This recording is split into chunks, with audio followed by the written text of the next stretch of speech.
हे, तो मैं स्कूल में बहुत पिटा हूँ बचपन से अभी तक। होमवर्क नहीं किया, पोएम याद नहीं की, वो बच्चे मस्ती कर रहे हैं। Twinkle twinkle twinkle. हाँ, 3 बार ट्विंकल कैसे बोला तू? Twinkle little star. एक टाइम तक तो स्कूल जाने का मेरा मकसद ही यही था। आज मुझे फिर से स्कूल में मार खानी है। शाबाश। मम्मी। ओ शिट, भागो यहाँ से। अब मेरे लिए मार खाना पढ़ाई से ज्यादा इंपॉर्टेंट हो गया था। हाँ, मार मुझे और मार, इतना ही दम है तुझमें। दर्द हो रहा है, अब मत मारे। तो ये बात 11th क्लास की है, और मुझे पता नहीं जब तुम 11th क्लास में आते हो तुम पता नहीं खुद को बहुत ज्यादा बड़ा समझने लग जाते हो। ये स्कूल है मैरी, आऊं मैं साइकिल पर, टिफिन खा लूं मैं तो लंच से पहले। आई नो, मुझे पता है, मैं भी ऐसे ही था 11th क्लास में। ये स्कूल मेरी गुलाम, मैं हूँ डिवाइन के साथ, कर दी हमने स्कूल की नाकाबंदी लगा के अलार्म। बंटा है असली है क्या? हाँ डिवाइन, माँ कसम असली है, अभी लिखा मैंने। सर ये लोग ने यहाँ पे रास्ता रोक लिया क्लास की बेंच से। कौन है रे? लग रही है। बंटा ये तो नंगी पीठ पे चट मार रहा है। टीनेज में अक्सर अजीब चीजें होती है, राइट? कभी तुम्हारा मन किसी भी चीज में नहीं लगता है, तुम चाहते हो कि बस जैसे तैसे ये दिन निकल जाए, और कभी कभी ऐसा होता है कि तुम्हें दुनिया भर की सारी चीजें करनी है। तुम्हें छत से कूदना है, सर के बल घूमना है, अपने छत पर बैठे हुए बंदर को छेड़ना है। साला मोटा बंदर बैठ के केला खा रहा था, उधर भगा दिया साले को, अब नहीं आए। भाई सही बोल रहा हूँ, बंदरों को मत छेड़ना वरना वो पकड़ लेते हैं, फिर ग्रुप बना के मारते हैं। एनीवेज, तो ये कहानी जब हम 11th क्लास में नए नए प्रमोट हुए थे। हाँ, इसीलिए वीडियो के स्टार्टिंग में टीनेज और 11th क्लास की इतनी सारी बातें बताई ताकि तुम लोग मेरी वीडियो से रिलेट कर सको, क्योंकि मुझे बहुत अच्छा लगता है जब तुम में से कोई ऐसा लिखता है। ओ भाई, कितनी रिलेटेबल वीडियो बना दी है तो।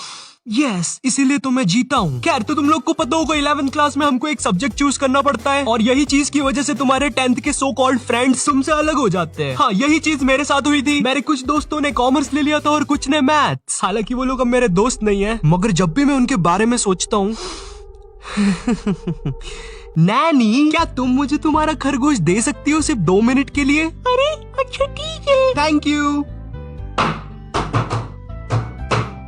ये लो नानी। Okay bye. अरे मगर इसमें से धुआं क्यों निकल रहा है?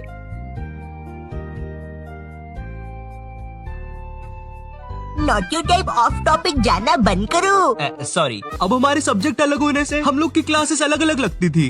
बाय द वे, मेरा सब्जेक्ट बायोलॉजी था, तो हम लोग को अलग अलग क्लास में बैठ के पढ़ना पड़ता था। मगर एक सब्जेक्ट ऐसा था जो हम सबका साथ में लगता था। ये लोग 200 बच्चों को एक साथ एक ही क्लास में भर देते थे, और वो सब्जेक्ट था हिंदी। क्योंकि उसका एक ही टीचर था, तो वो टीचर से क्लास संभलती नहीं थी। हम लोग क्लास में बैठ के भोंकते रहते थे, भाग भाग भाग भाग भाग भाग भाग। नहीं, सच में थोड़ी ना भोंकते थे। तो अब वो टीचर से क्लास नहीं संभलती थी, इसलिए वो बोल देता था जिसको भी नहीं पढ़ना है वो बाहर जा सकता है। अब मुझे हिंदी सब्जेक्ट से वैसे ही नफरत थी, मुझे ये तक नहीं पता छोटी ई की मात्रा कहाँ लगती है और बड़ी ई की कहाँ लगती है। अरे ये दोनों सेम ही तो शब्द है, इनमें अलग अलग क्या है? हाँ मुझे पता है, कुछ ज्ञानी लोग कमेंट करने वाले हैं। भाई जो ये वाला 3 है ना, इसको तू ऐसे पढ़ेगा, देख 3, और जो ये वाला है ना इसको तू ऐसे पढ़ेगा 3। तो ये जो बड़ा वाला है ना ये सही है। खैर इसके बारे में किसी नेक्स्ट वीडियो में बात करेंगे। ओके, तो हिंदी सब्जेक्ट नापसंद होने के कारण मैंने मेरे दोस्त से पूछा, भाई चले गए क्लास से बाहर? वो भी फुल चौड़ में आके बोला, हाँ भाई डरते हैं क्या, चल बाहर।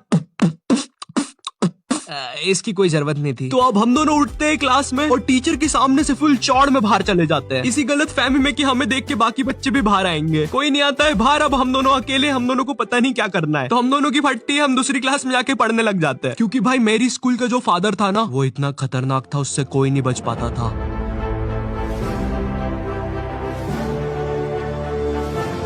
चल चल वहाँ चल, वहाँ चल। हाँ हाँ, मुझसे बच के कोई नहीं जा सकता।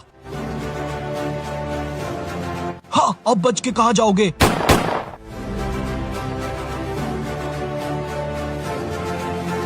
ये फादर 24 घंटे स्कूल में घूमता रहता था, और गलती से भी कोई बच्चा बाहर घूमता हुआ दिख जाए वो तो गया। इसी कारण मैं कोई रिस्क नहीं लेना चाहता था, इसलिए मैं दूसरी क्लास में जाके चुपचाप बैठ गया। मगर फिर कहीं से खबर आती है कि फादर आज स्कूल में है ही नहीं, और उतनी देर में मेरे बाकी दोस्त और कॉमर्स वाले भी उस क्लास में आ जाते हैं। हाँ, कॉमर्स वाले इसलिए बोल रहा हूँ क्योंकि इन लोग का अलग ही चलता है, क्योंकि जब तक हम लोग थे क्लास में जब तक बहुत ही शांति थी, मगर जैसे ही ये लोग आए, इनमें से कोई पंखे पे लटक रहा है, चौक फाइट चल रही है, आओ मुझे लग गई है। तो इन्हीं सब चीजों की आवाज सुन के एक खड़ूस सर क्लास में आ जाता है। अब इस बंदे के बारे बारे में मैं कुछ ज्यादा बोलूंगा नहीं, लेकिन ये बहुत ही चमत्कारी सर है, क्योंकि जब भी कोई बंदा कांड करता है ये सर पता नहीं कहाँ से एक चिट निकालता है, और वो चिट उतनी बड़ी होती है जितने बंदे का इसको नाम लिखना रहता है। एक बंदा मस्ती कर रहा है, छोटी चिट, 10 बंदे मस्ती कर रहे हैं, बड़ी चिट। तो वो सर हमारी क्लास में आता है और अपनी खुफिया जगह से चिट निकाल के हम लोग का नाम लिखने लग जाता है। वहाँ से मेरी थोड़ी थोड़ी फटना चालू हुई। उस टाइम मेरा दोस्त सर से बोल रहा है, सर हमने क्या किया, हमारा नाम क्यों लिख रहे हो? और ये वही बंदा है जिसको सर ने स्वयं सीढ़ी पे चढ़ के पंखे से नीचे उतारा था। इस टाइम तक सर हमारे नाम लिख के ले जा चुका था और हमारी बहुत गंदी फट रही थी, क्योंकि आजकल हमारी स्कूल का फादर कुछ नया ट्रेंड फॉलो कर रहा था, बच्चों को स्टेज पे बुला के मारना सबके सामने असेंबली में। क्या इतनी ज्यादा बेइज्जती? मैं नहीं करवा सकता खुद की इतनी बेइज्जती। भाई एक बार एक बच्चे को फादर ने स्टेज पे मार के नीचे फेंक दिया था, और असेंबली की लाइन में जो बच्चे आगे खड़े थे भाई वो इतने हरामी पीछे हट गए, वो फिकाया तो उसको कोई भी उठा नहीं रहा है। असेंबली खत्म हो गई, पीरियड खत्म हो गई, लंच हो गया, वो बंदा अभी तक वहीं पड़ा हुआ है, उसको कोई उठाने नहीं आया अभी तक। तो हम सब लोग की अब बहुत गंदी फट गई थी, तो हमने डिसाइड किया कि हम स्कूल ही नहीं आएंगे एक दिन। पर फिर हम में से एक बंदा बोलता है, ओ भाई स्कूल क्यों नहीं आएंगे, स्कूल आना हमारा हक है।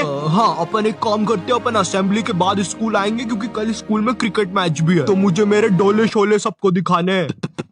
तो सब लोग को उसकी बात में दम लगा, क्योंकि उन लोग को भी अपने डोले शोले दिखाने थे, तो मुझे भी उनकी हाँ में हाँ मिलाना पड़ा। तो फिर हम लोग का डिसाइड होता है कि हम असेंबली के बाद स्कूल में एंट्री लेंगे, जो कि कसम से महा घटिया आइडिया था। हम लोग ने सोच लिया था अगर असेंबली में हम लोग के नाम लिया अगर फादर ने, तो हम अकेले में पिटने के लिए रेडी रहेंगे। मगर जैसे ही हम स्कूल पहुंचते शांति, जैसे कुछ भी ना हुआ हो, ना हमारे स्टेज पे नाम आया ना कुछ। हम लोग फुल खुश, हम लोग जाते हैं फुल चौड़ में अपनी अपनी क्लास में पहला पीरियड अटेंड करना है। मगर जैसे ही मैं क्लास में जाके बैठता हूँ, थोड़ी देर के बाद बाई आती है क्लास में एक चिट्ठी लेके जिसपे मेरा नाम था। वो चिट्ठी पढ़ के मैम ने बोला, आयु जाओ बाहर, तुम्हें बुला रहे हैं। मैं इधर फुल इग्नोर मार रहा हूँ, मुझे लगा क्रिकेट मैच है आज, दोस्तों ने बुलाया होगा, पिच वगैरह खोदनी होगी। मैं फुल चौड़ में क्लास से बाहर निकलता हूँ, मगर फिर मुझे मेरे लेफ्ट साइड पे फादर खड़ा हुआ दिखता है।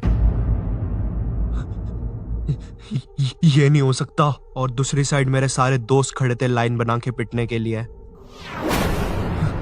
ये क्यों हो रहा है हमारे साथ, और मैं ये लाइन में सबसे आगे क्यों खड़ा हुआ हूँ? तो अब मैं कुछ कर नहीं सकता था, इसलिए मैं भाग के लाइन में पीछे चला गया। भाई मैं नहीं मर रहा सबसे पहले। थोड़ी देर के बाद फादर हमारे पास आते हैं और हमें अपना अपना बैग लाके स्कूल से बाहर जाने को बोलते हैं, जो कि काफी अच्छी चीज थी अपनी क्लास के सामने मार खाने से। तो हम जैसे ही हमारा बैग लाने पलटते हैं, मेरा आई कांटेक्ट हो जाता है मेरे एक दोस्त से, जो कि बहुत अजीब मुंह बना के जा रहा था। वो देख के मुझे बहुत गंदी हंसी आ जाती है और मैं जम से हंस देता हूँ, और वो मुझे देख के हंसने लग जाता है, और हमारी हंसी फादर सुन लेते हैं।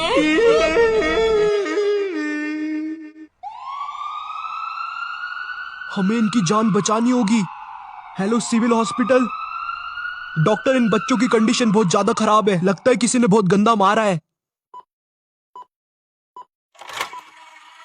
बच्चे क्या तुम हमें बता सकते हो तुम्हारे साथ क्या हुआ था? वो हमें मारने की कोशिश कर रहा था। मेरा कलेजा। आज डेट क्या है? 7 सितंबर। क्या मैं 10 दिन से हॉस्पिटल में हूँ।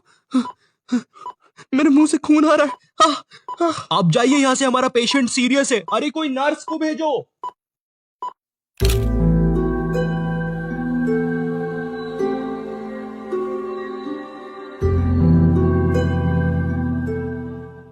इस हादसे के बाद स्कूल को बंद कर दिया जाता है और फादर को मेंटल हॉस्पिटल भेज दिया जाता है। इस हादसे के बाद ये भी पता चलता है कि स्कूल कब्रिस्तान के ऊपर बनी हुई थी। सूत्रों के हिसाब से पता चलता है कि फादर कभी भी मेंटल हॉस्पिटल से भाग सकता है और वो वापस आकर उन 2 बचे हुए बच्चों की भी बलि चढ़ा देगा।